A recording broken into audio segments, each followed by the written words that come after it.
محمد صلی الله علیه وسلم د یو سنت ژوندي کولو د وجې نه د یو پولیس اهلکار ژوند بچ شو. په دې سایډ باندې تاسو ته دغه ویډیو ښکاري.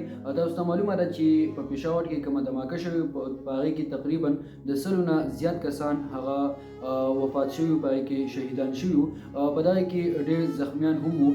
دغه د یو پولیس اهلکار خبرې واورئ چې هغه د یو سنت د وجې نه الله تعالی هغه بچ کړی دی. دغه ویډیو را سره لږ وګورئ.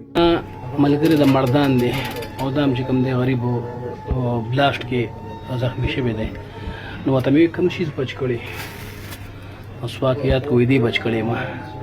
حادثه چې کوم ټایم کې کوم ځای وي؟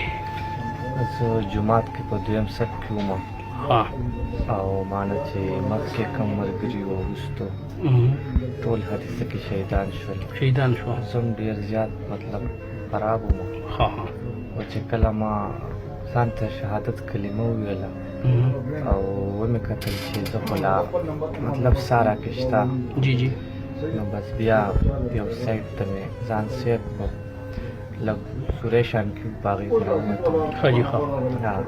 دا خو پرون مې خپلې کپړې کتلې، نو هغې کې دا مسواک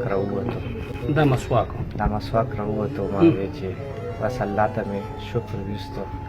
پیغمبر اسلام حدیث دی وایي چې څوک چا سره جیب کې مسواک کړي نو هغه به هډوکي نه ماتېږي که نه، نو بس هغه ماته دا خبره نیغه ودرېده چې واقعي زه یې مسواک بچ کړم، په دویم صف کې څوک هم نه دي بچ.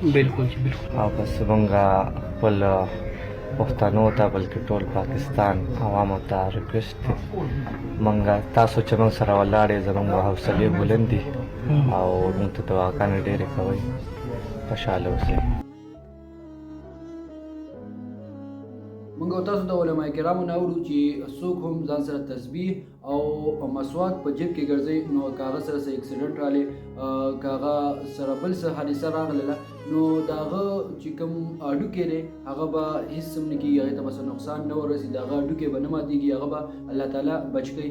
هم د هغې زنده مثال تاسو ته په دې سایډ باندې دغه ویډیو کې میلاو شو چې د یو مسواک د وجې نه الله تعالی د دغې پولیس اهلکار ژوند بچ کړو. ټولو ته مې دغه یو درخواست دی چې څومره زخمیان دي په دغې دماکه کې، څومره زخمیان شوي، هغوی ته دعا کوئ چې الله تعالی وله صحت کامله عاجله ورکړي، او کوم کسان چې شهیدان شوي نو الله تعالی دې هغوی وبخي او د هغوی کور والا دې الله صبر جمیل ورکړي. ډېره مننه د وخت راکولو. د لوی الله په امان.